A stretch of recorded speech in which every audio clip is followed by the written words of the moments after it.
My name is Archer Williams, 70 years young and recently retired after 40 years as a structural engineer. I never thought installing a security camera in my own home would change my life forever. When the technician fixed it last Tuesday, I forgot to tell my son Thomas. 3 days later, while checking the footage on a whim, I discovered something so disturbing about Thomas and his wife Sophia that my heart nearly stopped. If you're watching this from home, give this video a like, subscribe, and let me know where you're from. The nightmare I'm about to share could save someone you love. Life has a funny way of turning upside down when you least expect it. 5 years ago, I lost my beloved wife Margaret to pancreatic cancer.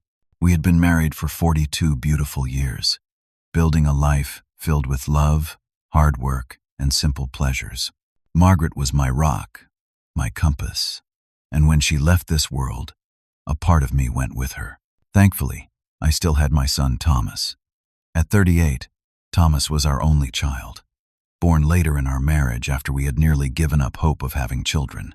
Perhaps that contributed to how fiercely Margaret and I loved him, how completely we dedicated ourselves to giving him every opportunity we could afford. Thomas stood by my side throughout Margaret's illness, and during those dark months after her passing, he called daily, visited several times a week, and made sure I was eating properly and taking care of myself. His steady presence kept me tethered to this world when grief threatened to pull me under. 3 years ago, Thomas married Sophia. I remember their wedding day clearly. Thomas looked so much like I did at his age, tall and broad-shouldered, with the Williams family's characteristic strong jaw and kind eyes. Sophia was undeniably beautiful, with chestnut hair and an elegant poise that reminded me of old Hollywood glamour.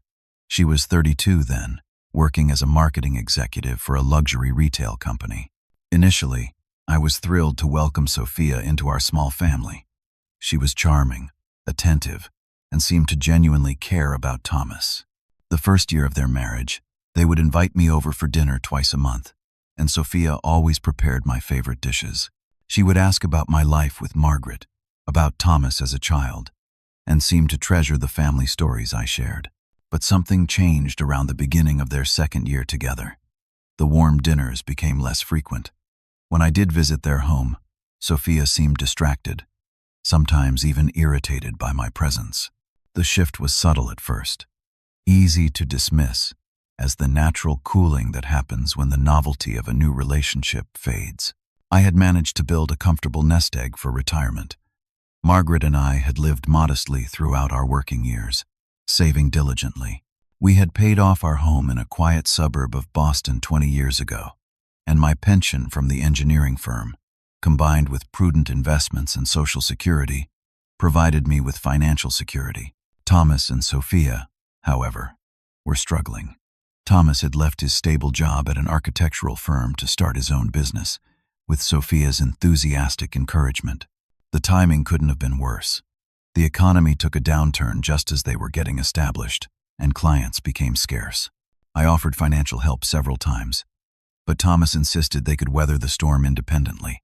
About 6 months ago, I began noticing subtle shifts in their behavior. The infrequent visits suddenly became weekly again. Thomas started asking casual questions about my investments, my will, my life insurance. Sophia became unusually interested in my health, recommending various supplements, and even offering to organize my medications into weekly pill containers. Their renewed attention should have warmed my heart, but something felt off. There was a calculating quality to their questions, a forced quality to their affection that left me unsettled. I caught Sophia watching me with an expression I couldn't quite decipher when she thought I wasn't looking. Around this same time, my health began deteriorating in peculiar ways. I experienced bouts of unexplained nausea, dizziness, and confusion. My doctor ran several tests but couldn't pinpoint a cause, suggesting it might be age-related or possibly early signs of a neurological issue. The symptoms seemed to worsen after Thomas and Sophia's visits, particularly after meals they prepared. One afternoon, I noticed my gold pocket watch was missing from my dresser drawer. It had belonged to my grandfather and held tremendous sentimental value. When I mentioned it to Thomas, he suggested I had probably misplaced it, gently implying that my memory might be failing. The watch mysteriously reappeared a week later in my coat pocket, a place I was certain I had checked multiple times. Other small items began disappearing and reappearing. Margaret's pearl earrings, my spare house key, important documents like my will and life insurance policy. Each time, Thomas or Sophia would suggest I was becoming forgetful, that perhaps I should consider moving to an assisted living facility where I could receive proper care. Their suggestions felt less like concern and more like pressure. I began to wonder if I truly was losing my faculties, or if something more disturbing was happening. To put my mind at ease and provide evidence one way or another, I decided to install a security camera in my living room. I didn't tell Thomas or Sophia about it, wanting to either catch the real culprit or confirm my own mental decline. The camera worked perfectly for about 2 weeks. Then, after a Sunday dinner at my house where Sophia insisted on cleaning up while Thomas and I watched a baseball game, the camera stopped working. The timing seemed suspicious, but I had no proof of tampering. I called a security technician who discovered that the camera's power adapter had been deliberately damaged. He replaced it last Tuesday and restored the system. I was disturbed by the confirmation that someone had intentionally disabled my camera, but I decided to keep this information to myself. I didn't tell Thomas or Sophia that the camera was functioning again, hoping to catch whoever was responsible for the strange occurrences in my home. Little did I know that this simple decision to stay quiet about a repaired security camera would unravel a plot so heartbreaking that it would shake the very foundation of my family. The following Friday evening, I was alone in my study, paying bills and organizing my financial records. On a whim, I decided to check the security camera footage from the past few days. Since Thomas and Sophia had visited on Wednesday, I was curious if the camera had captured anything unusual during their stay. I settled into my leather armchair, laptop balanced on my knees, and began reviewing the recordings. The first day's footage seemed mundane. I saw myself moving around the house, talking on the phone with my old colleague James, reading in my favorite spot by the window. Nothing out of the ordinary, until I reached the footage from Wednesday night. The timestamp read 11:45 p.m. I had gone to bed around 10, as was my habit. The living room was dark except for the small lamp I always left on by the entryway. Suddenly, the front door opened quietly. Thomas stepped inside, using his own key. My first thought was concern. Why would Thomas return so late without calling? Had he forgotten something important? I watched as he stood motionless in the entryway for nearly a minute, seemingly listening for any sounds in the house. What happened next sent a chill through my entire body. Thomas moved purposefully toward my home office, pulling a small flashlight from his pocket rather than turning on the lights. He closed the door behind him but left it slightly ajar. The camera couldn't capture what was happening inside the office, but when Thomas emerged 20 minutes later, he was holding my financial binder. He placed the binder on the dining table, took out his phone, and methodically began photographing pages. I recognized my investment statements, bank accounts, and most disturbingly, my will. Thomas was documenting all of my financial information in the middle of the night while I slept upstairs, unaware. After returning the binder exactly as he had found it, Thomas pulled out his phone and made a call, speaking in hushed tones. "Sophia, I got everything," he whispered. "All the account numbers, the will, everything." There was a pause as he listened. "No, he has no idea. He was sound asleep." Another pause. "About 2 million total plus the house." A longer pause. I know. We'll talk when I get home. This feels wrong." Thomas ended the call, stood silently for a moment in my living room, then left as quietly as he had entered. I sat frozen, staring at the screen, long after the footage ended. My hands trembled so badly I had to set the laptop aside for fear of dropping it. A wave of nausea washed over me, different from the mysterious illness I'd been experiencing. This was the physical manifestation of betrayal.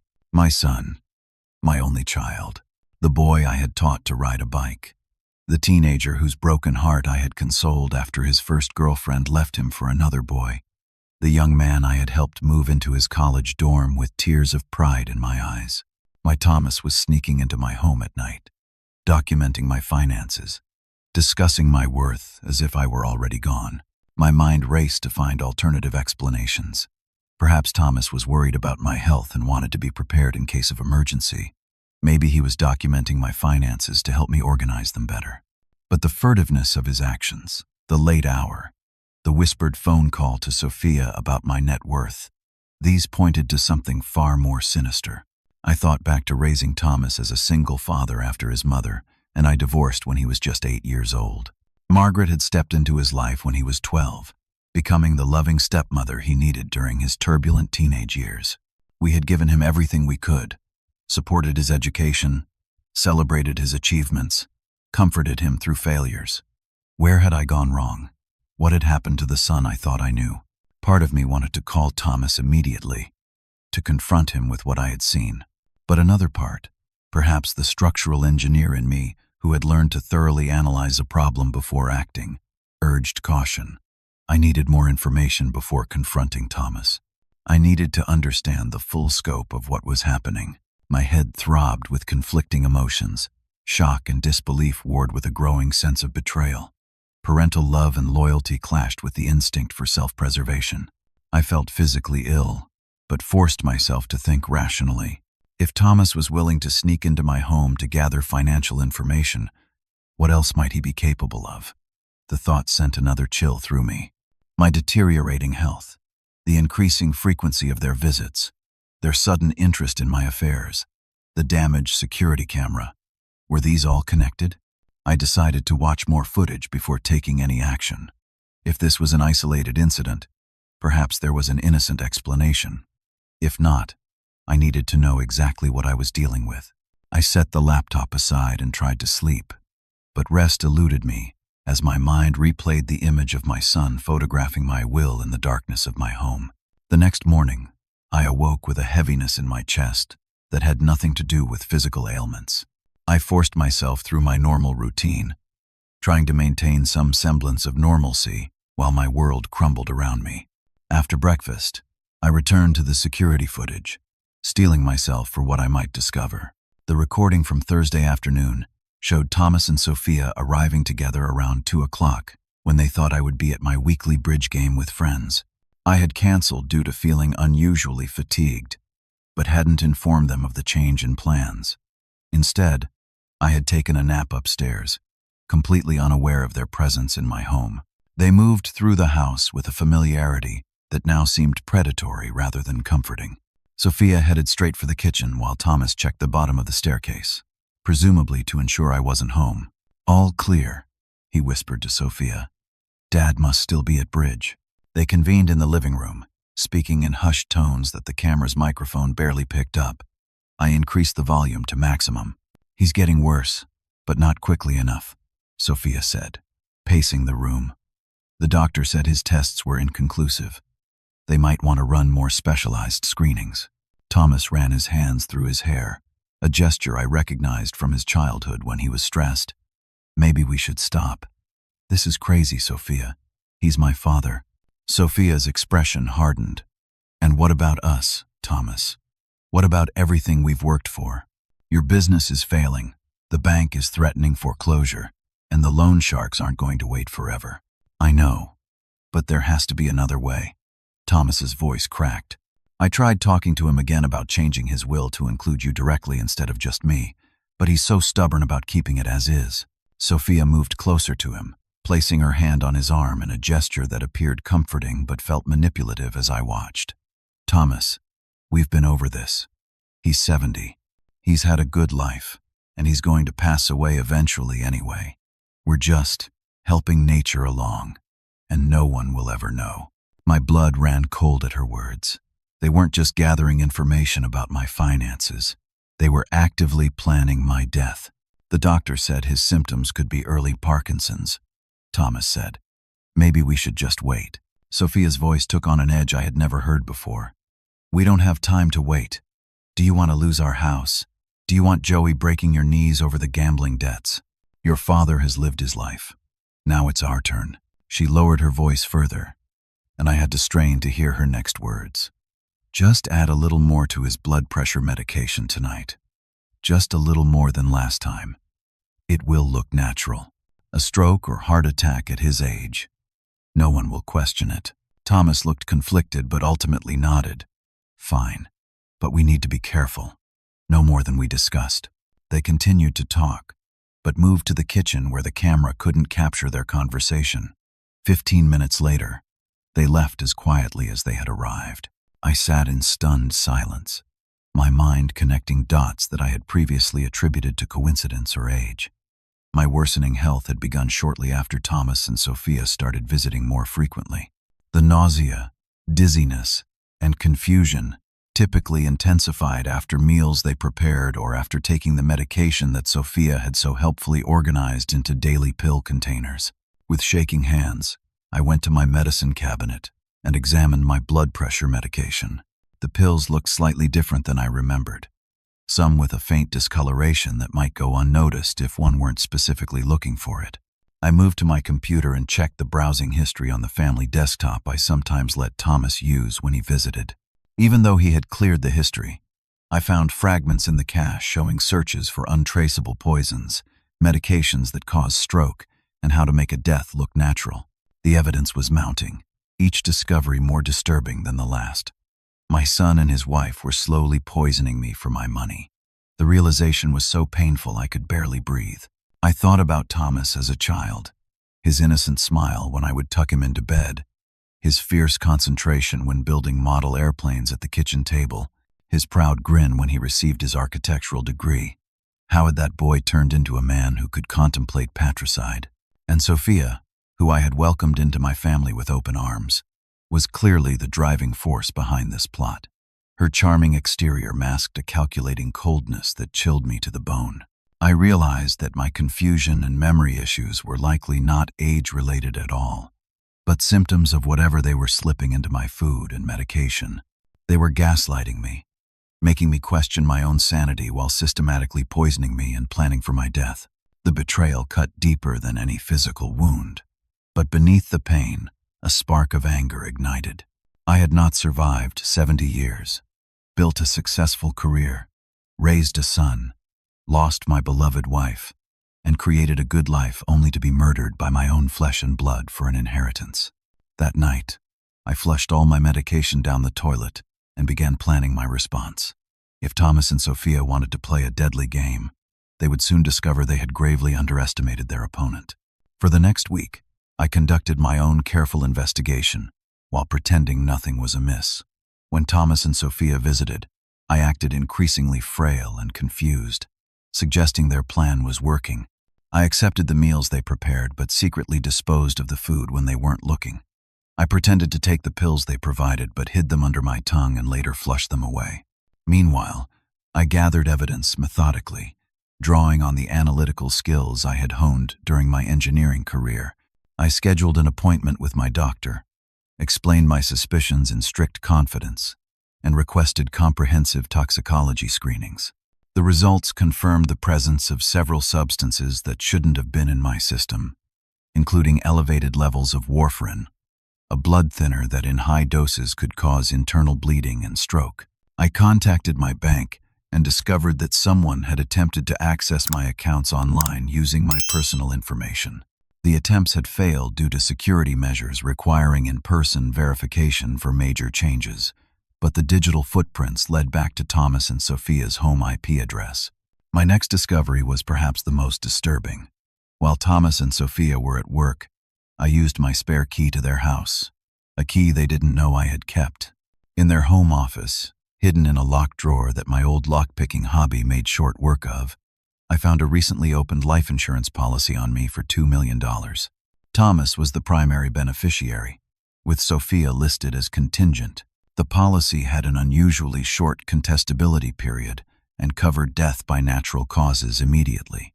I also found printouts of their financial records, revealing a situation far more dire than Thomas had admitted. His business hadn't just struggled, it had failed catastrophically. They were 3 months behind on their mortgage. Credit card statements showed balances exceeding $50,000. But most alarming were the threatening emails from someone identified only as Jay, demanding repayment of gambling debts totaling over $100,000 and making veiled threats about consequences of default. I photographed everything and replaced it exactly as I had found it. Back at home, I installed additional hidden cameras throughout my house, focusing on the kitchen and my medicine cabinet. Unlike the visible security camera they had discovered and disabled, these were small and strategically concealed. The next evening, Thomas came by alone, bringing dinner and claiming Sophia had to work late. My hidden cameras captured him adding a white powder to my food when he thought I was in the bathroom.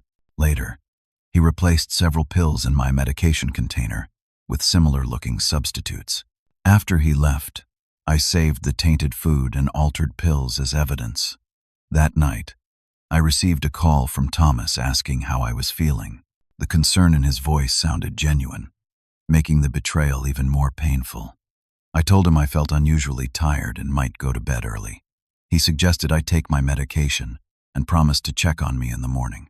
2 days later, I overheard a heated argument between Thomas and Sophia in my garden while I pretended to nap on the porch. They didn't realize I could hear them through the open window.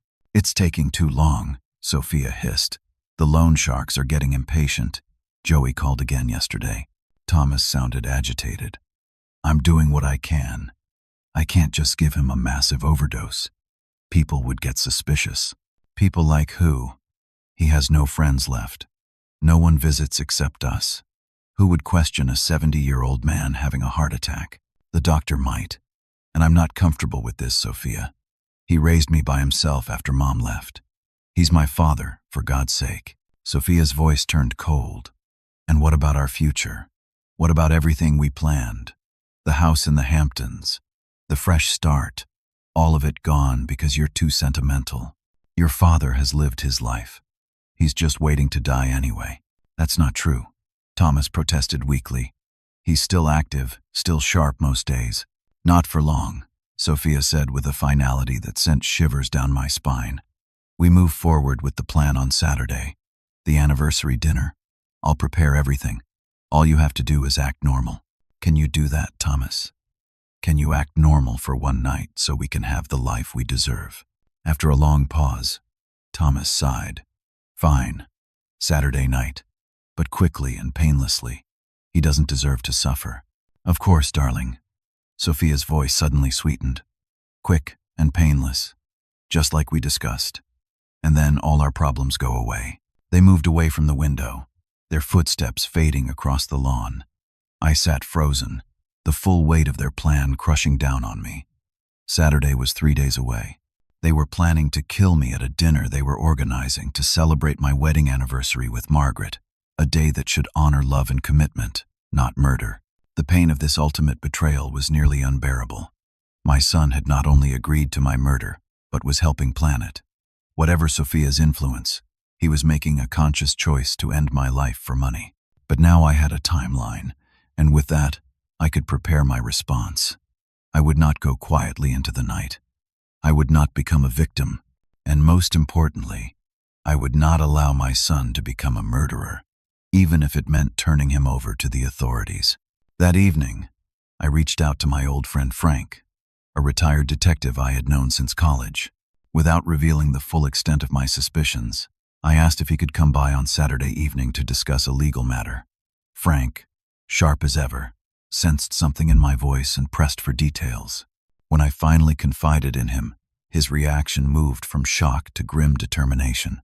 "Archer, this is serious," he said. "We need to involve the police." "I know," I replied, my voice steadier than I expected. "But he's still my son.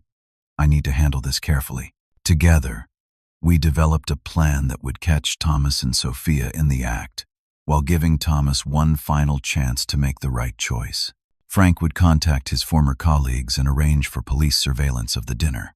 I would wear a concealed recording device. Most importantly, I would not actually consume anything Thomas and Sophia provided.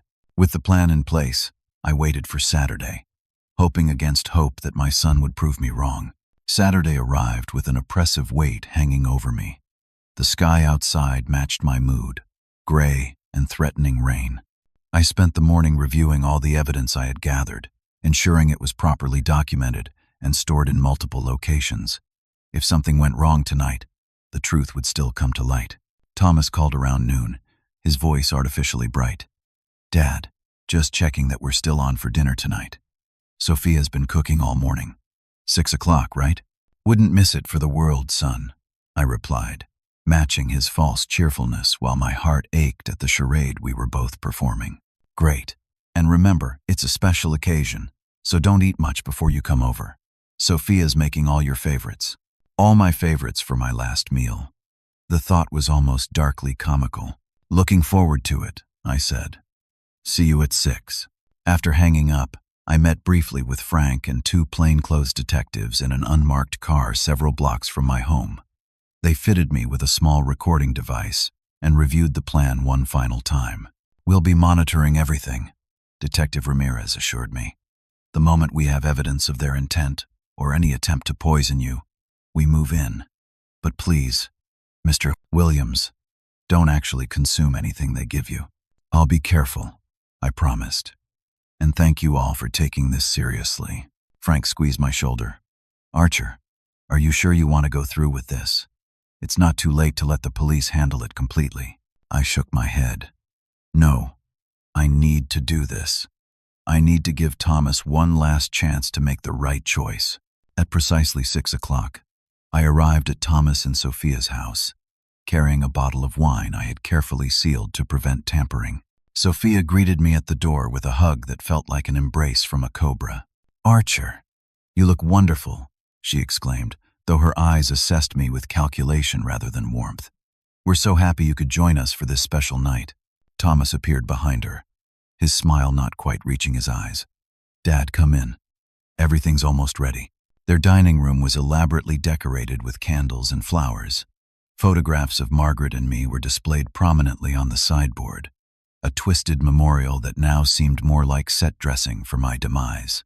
Soft classical music played in the background, Margaret's favorite Chopin nocturnes. They had thought of every detail to make this seem like a genuine celebration of love. "This is beautiful," I said, gazing around the room. "Margaret would have loved it." 47 years of marriage is something to celebrate," Sophia said, leading me to my seat at the head of the table. "Even if she's not here with us anymore." As Sophia brought out the appetizers, Thomas poured wine for each of us. I noticed him glance at Sophia, who gave an almost imperceptible nod. "My wine glass," I noted, "was filled slightly higher than theirs." "A toast," Thomas said, raising his glass. "To Dad and Margaret, whose love showed me what marriage should be." The irony was painful. I raised my glass, pretended to sip, and set it down untouched. Throughout the appetizer course, I moved food around my plate, occasionally bringing the fork to my mouth but never actually eating anything. Neither Thomas nor Sophia seemed to notice. Too focused on maintaining their own performances, the conversation remained light, focusing on memories of Margaret and stories from my early marriage. If I hadn't known what was happening, I might have been touched by their apparent interest in family history. Instead, each question felt like the circling of vultures. As we moved to the main course, a roast beef that had always been my favorite, I noticed Sophia watching me more intently. My pretense of eating without actually consuming anything was becoming more difficult to maintain. I complained of feeling slightly off and excused myself to the bathroom. There, I checked in briefly with the detectives through the recording device. They confirmed they were monitoring everything and had police officers stationed nearby, ready to intervene.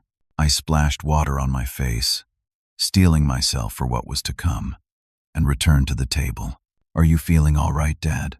Thomas asked, concern in his voice that sounded almost genuine. "Just a little dizzy," I said, playing into their plan. "Probably should have eaten something before the wine." Sophia immediately perked up. "The food will help.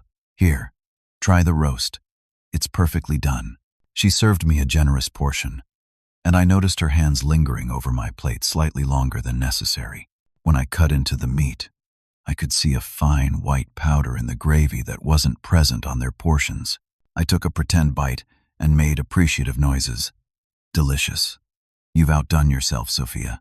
Over the next 20 minutes, I continued the charade of eating while complaining of increasingly severe symptoms. Dizziness, numbness in my left arm, difficulty focusing my vision. Thomas looked increasingly uncomfortable, while Sophia maintained a mask of concern that didn't reach her eyes.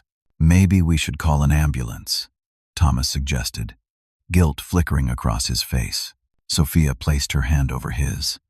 "Let's not overreact. Archer probably just needs to lie down for a bit. The guest bedroom is all made up." "I think Thomas is right," I said, making my voice weak and slurred. "I don't feel right at all." "Nonsense," Sophia insisted. "It's probably just your blood pressure acting up. Did you take your medication today? Let's get you to the bedroom. A little rest will do wonders." Thomas helped me to the guest bedroom, his hands trembling slightly as he guided me to sit on the bed. I could see conflict raging behind his eyes. "Son," I whispered, "whatever is happening, you can stop it now. It's not too late." Confusion flashed across his face, quickly replaced by forced concern. "Just rest, Dad. I'll check on you in a little bit." He left the room, closing the door behind him. Through the door, I could hear them arguing in hushed tones. The recording device would be capturing everything. "He knows something," Thomas hissed. "Did you see how he looked at me? We should call an ambulance." "Don't be ridiculous," Sophia snapped. "He's just old and confused. Give it another 30 minutes. It will look like a heart attack, just like we planned." "This isn't right, Sophia. I can't do this. It's already done. The powder is in his system. There's no going back now." Their voices moved away from the door, and I couldn't make out the rest of the conversation. I lay on the bed, pretending to be worse off than I was in case they checked on me. 10 minutes passed in agonizing slowness. Finally, the door creaked open. I kept my eyes half closed, breathing heavily as if struggling. To my surprise, it was Sophia alone who entered, closing the door softly behind her. She stood at the foot of the bed, watching me with cold calculation. There was no pretense of care now, just naked ambition and greed. "Thomas is too weak," she said quietly, almost to herself.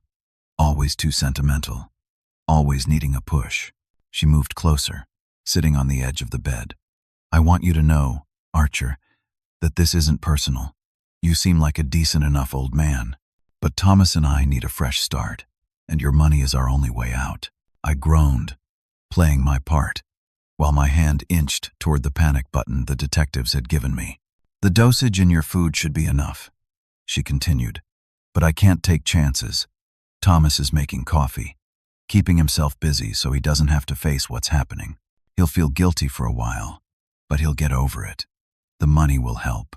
She reached into her pocket and pulled out a small pillow. "This will be quick, I promise. Just like falling asleep." As she leaned forward with the pillow, I pressed the panic button. The worst had happened, just as I had feared. My daughter-in-law was attempting to smother me while my son distracted himself in the kitchen, unwilling to directly participate but complicit nonetheless. Before Sophia could place the pillow over my face, the bedroom door burst open. Detective Ramirez and 2 uniformed officers rushed in, weapons drawn.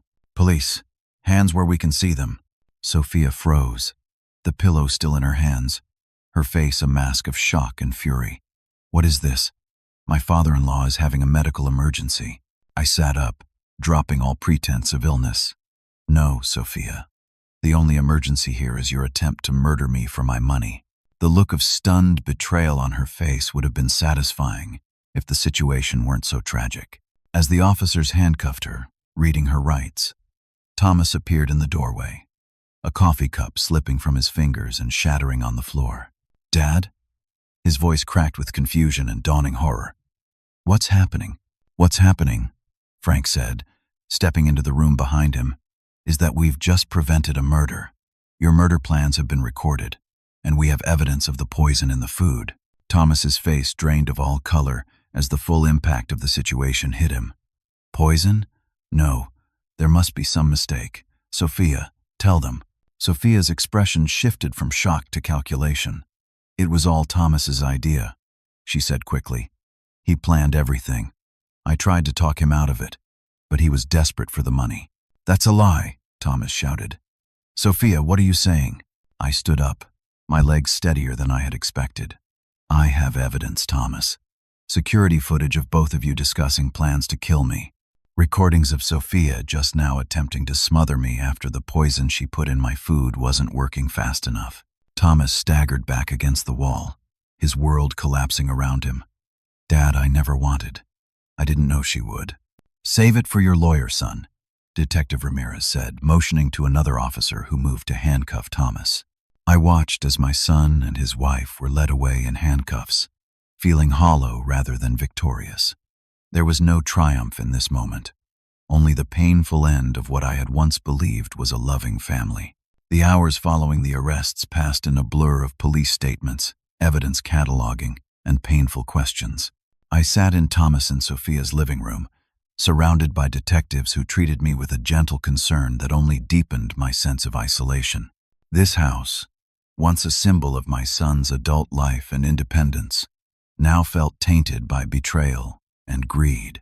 Frank stayed by my side throughout the process, his steady presence a lifeline in the chaos. You did the right thing, Archer, he assured me repeatedly.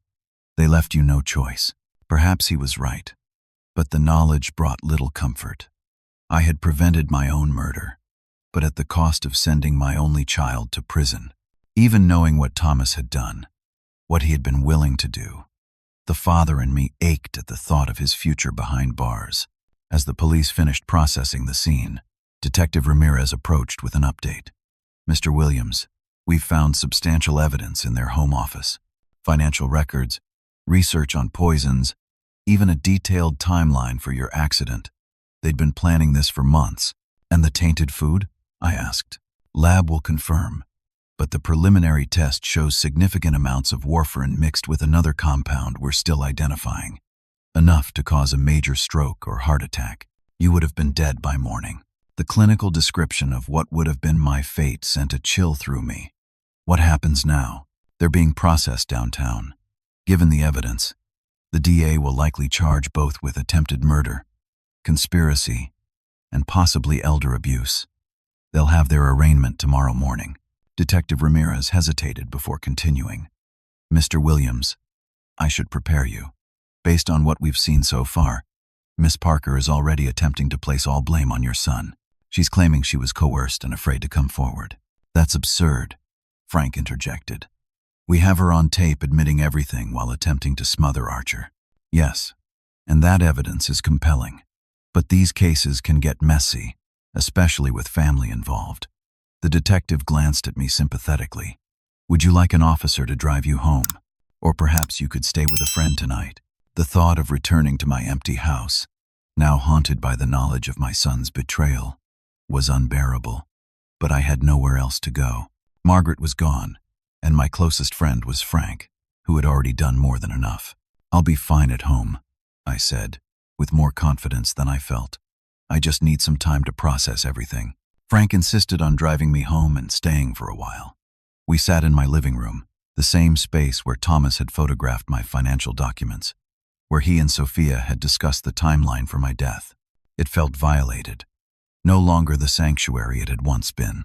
I keep asking myself where I went wrong. I confessed to Frank as he poured us both a small whiskey. What did I miss? How did I not see who Sophia really was? How did Thomas become someone capable of this? Frank shook his head. This isn't on you, Archer. Some people just go bad. Or maybe they always were and we never saw it. Not Thomas, I insisted. He was a good boy, kind, thoughtful. Something happened to change him. People change for all kinds of reasons, Frank said gently. Money problems, pressure, bad influences. The Thomas you raised and the Thomas who did this might as well be different people. We talked late into the night, not solving anything, but at least ensuring I wasn't alone with my thoughts. After Frank finally left, promising to return in the morning, I sat in the darkness, replaying memories of Thomas throughout his life, searching for signs I might have missed. The following morning, Frank arrived to accompany me to the courthouse for the arraignment. The proceedings were brief but devastating. Thomas and Sophia stood before the judge separately, both in orange jumpsuits that made them look like strangers. Sophia appeared composed, almost defiant. Thomas looked broken, his eyes red-rimmed and vacant. When allowed to speak, Sophia launched into a well-rehearsed performance about being manipulated and threatened by Thomas, claiming she had only gone along with his plans out of fear. The prosecution quickly countered with excerpts from the recordings that painted a very different picture. Thomas barely spoke, responding to questions with minimal words. He didn't look at me once during the entire proceeding. The judge denied bail for both, citing the severity of the charges and flight risk. As they were led away, Thomas finally turned, and our eyes met across the courtroom. The despair and shame in his gaze hit me like a physical blow. Whatever had driven him to this point, he was now fully aware of what he had done, what he had lost. 3 days later, I received a request through the district attorney's office. Thomas wanted to see me. Against the advice of virtually everyone, including Frank and my newly hired lawyer, I agreed. The visitation room at the detention center was stark and unwelcoming, designed to remind everyone of the gravity of the situation. When Thomas was brought in, handcuffed and escorted by a guard, I barely recognized him. 4 days in custody had aged him years. His face was gaunt, his posture defeated. We sat across from each other at a small table, the guard standing discreetly by the door. For several long minutes, neither of us spoke. What could possibly be said to bridge the chasm between us? Finally, Thomas broke the silence, his voice barely above a whisper. "I'm sorry, Dad. I know that means nothing, but I need to say it anyway." "Why, Thomas?" The question that had been tormenting me spilled out. "What happened to you? To us?" He closed his eyes briefly, pain etched into every line of his face. "It started small, gambling to cope with the stress when the business was failing. I thought I could win enough to fix things. Then the debts piled up. Sophia found out, and instead of being angry, she said she could help. By killing me?" The words came out harsher than I intended. Thomas flinched. "No, not at first. First, it was just about getting you to change your will to include her directly, or to give us a loan.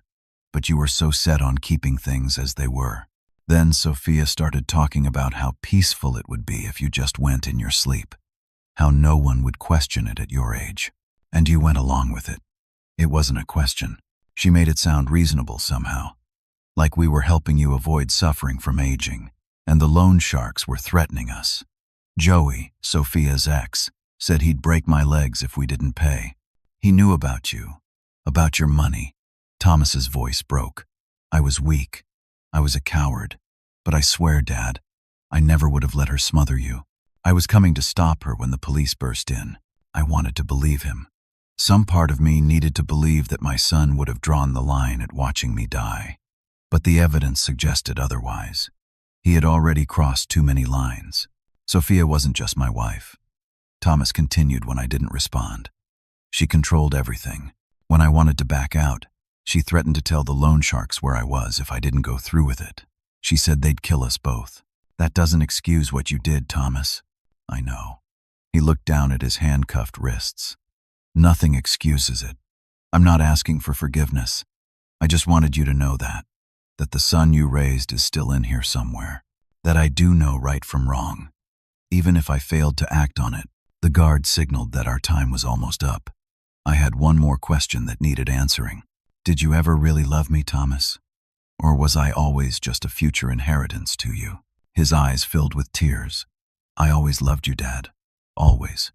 Even during the worst of this, I loved you. That's what made it so tortuous. Every time I put that stuff in your food, I hated myself more. But I was too far in, too afraid of Sophia and the loan sharks to stop." The guard approached, indicating the visit was over.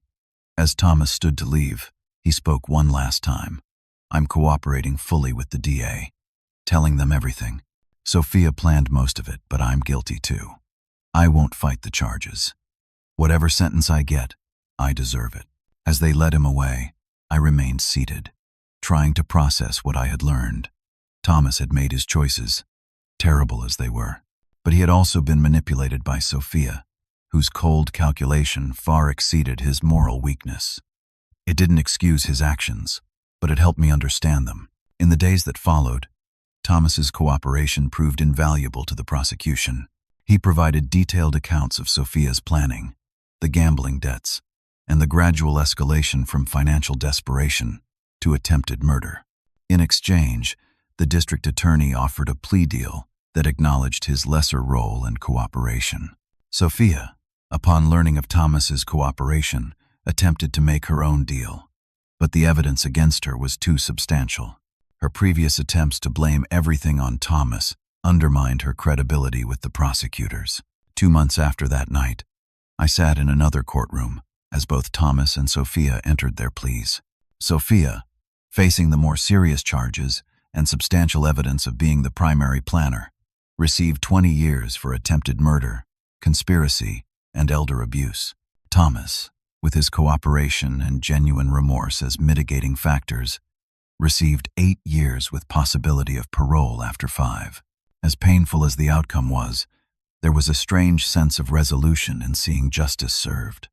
My son would pay for his crimes, as he should, but perhaps the man who would emerge from prison years later would be someone who had found his way back to the moral center I had tried to instill in him as a child. Walking out of the courthouse that day, I felt neither triumph nor defeat, but a quiet determination to rebuild my life from the shattered pieces that remained. The months following the trial were the darkest of my life, darker even than the period after Margaret's death. Grief for a loved one who has passed away naturally follows a well-trodden path, with rituals and social support to guide the bereaved. But there is no roadmap for grieving a loved one who is still alive, but has betrayed you in the most fundamental way possible. I withdrew from the few social connections I still maintained. I ignored calls from concerned neighbors and former colleagues. Even Frank, steadfast as he was, found it difficult to break through the walls I erected around myself. I existed in a limbo of disbelief and pain, replaying events in my mind, constantly questioning what I could have done differently. The house that had once been my sanctuary became a prison of memories. Every room held echoes of Thomas as a child, as a teenager, as the adult son I thought I knew. Even worse were the newer memories of his betrayal, the security footage of him photographing my will, the recordings of him discussing my death with Sophia. After 3 months of this self-imposed isolation, Frank arrived at my door unannounced, a determined look on his face and a brochure in his hand. "Enough, Archer," he said, brushing past me into the living room. "You're seeing a therapist. I've found someone who specializes in family trauma and betrayal. Your first appointment is tomorrow at 2, and I'm driving you there myself." Too exhausted to argue, I agreed. That first therapy session with Dr. Landry was painful but cathartic. I found myself speaking aloud thoughts I had barely admitted to myself, fears and doubts that had been consuming me from within. "What you're experiencing is a specific form of grief," Dr. Landry explained. "Ambiguous loss. Your son is physically alive but psychologically absent, at least the son you thought you knew. Add to that the betrayal trauma, and it's no wonder you're struggling." Over the weeks that followed, Dr. Landry helped me navigate the complex emotions surrounding Thomas's actions.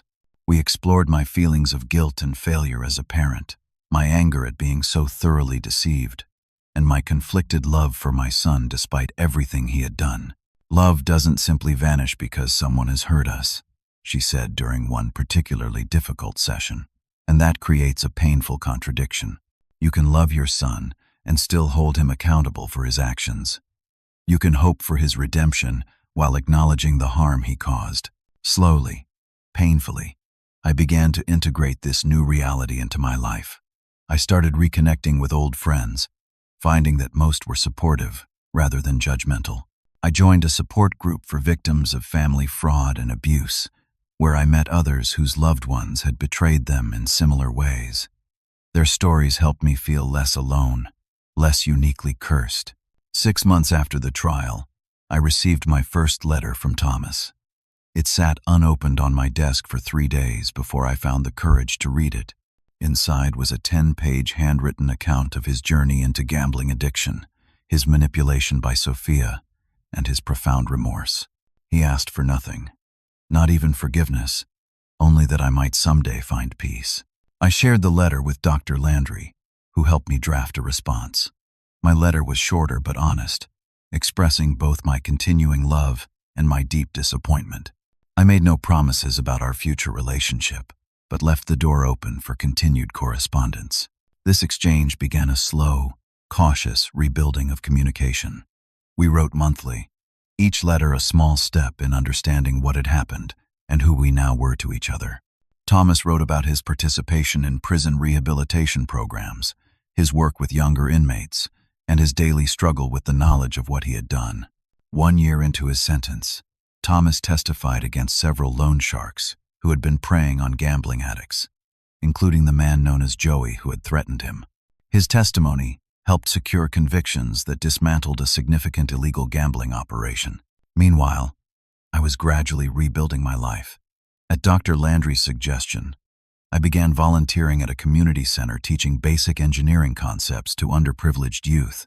The work connected me to my former profession, while allowing me to mentor young people at a critical stage in their development. Through another support group member, I learned about the prevalence of elder financial abuse and the limited resources available to victims. This knowledge sparked something in me, a sense of purpose that had been missing since the trauma. I reached out to Frank, who had contacts in both law enforcement and social services, and together we began developing the framework for a foundation to help elderly victims of financial abuse. We called it the Margaret Williams Foundation, in honor of my late wife, who had always championed the vulnerable. 2 years after its inception, the foundation was providing legal assistance, financial counseling, and emotional support to dozens of seniors who had been victimized by family members or caregivers. Our work attracted media attention, which in turn brought more cases and more volunteers. We developed educational programs for seniors on protecting their assets and recognizing warning signs of potential abuse. Through the foundation, I met Eleanor, a retired judge who had lost her savings to a scheming nephew. Her strength and resilience in rebuilding her life inspired me, and our professional relationship gradually evolved into a deep friendship and eventually a romantic connection that I never expected to find at my age. Thomas followed the foundation's progress through our letters and the occasional news article I sent him. In his 4th year of incarceration, he wrote asking if there might be a way for him to contribute from prison. After much consideration and discussion with the board, we established a program where he could help develop materials warning about the warning signs of addiction and financial desperation. When Thomas became eligible for parole after 5 years, I made the difficult decision to support his release, testifying about his remorse and rehabilitation efforts. The parole board, impressed by his exemplary prison record and continued cooperation with authorities, granted his request with strict conditions including addiction counseling, community service, and no direct access to financial accounts. The day Thomas was released, I met him outside the prison gates. We stood awkwardly for a moment before embracing briefly, both of us overwhelmed by emotion. "I never thought I'd see you here," Thomas said, his voice rough with unshed tears. "I never thought I would be here," I admitted. "But here we are." Our relationship would never return to what it had been before. Too much had happened. Too much trust had been broken. But over time, we found a new way to connect, primarily through work at the foundation where Thomas took on an administrative role, carefully supervised and never handling finances.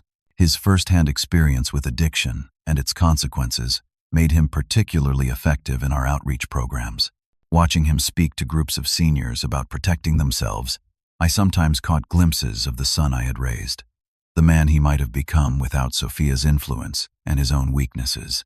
Sophia served her sentence without showing remorse, maintaining to the end that she had been misunderstood and unfairly treated. She was denied parole twice due to her lack of rehabilitation progress and continued manipulation of fellow inmates and staff. Thomas had no contact with her, having filed for divorce shortly after their sentencing. Now, 5 years after Thomas's release, I can look back on the entire painful journey with something approaching wisdom. The betrayal nearly destroyed me, but in surviving it, in rebuilding my life and helping others do the same, I found strength I never knew I possessed. I learned that trust, once broken, can be cautiously rebuilt, but never in the same form. I learned that forgiveness is not a single act, but a daily choice, one that benefits the forgiver as much as the forgiven. Most importantly, I learned that even in our darkest moments, when the people we love most betray us, there is still possibility for healing and purpose. If you're watching this and facing your own betrayal by someone you loved and trusted, Know that the pain does eventually subside. The sharp edges of trauma do soften with time and work. You can build a meaningful life after betrayal, perhaps even a richer one, shaped by the wisdom that comes only through surviving what once seemed unsurvivable. The foundation now helps hundreds of seniors annually, and Thomas has become a key advocate for both elder protection and addiction recovery. Our relationship, while permanently altered, has found a new equilibrium based on clear boundaries, shared purpose, and the complicated love that remains between father and son. Have you ever experienced betrayal by someone you trusted completely? How did you find your way forward? Share your story in the comments below. Your experience might be the lifeline someone else needs right now. And if this story resonated with you, please like, subscribe, and share it with someone who might benefit from knowing they're not alone in their pain. Thank you for listening, and remember, even in our darkest moments, healing is possible if we reach for it.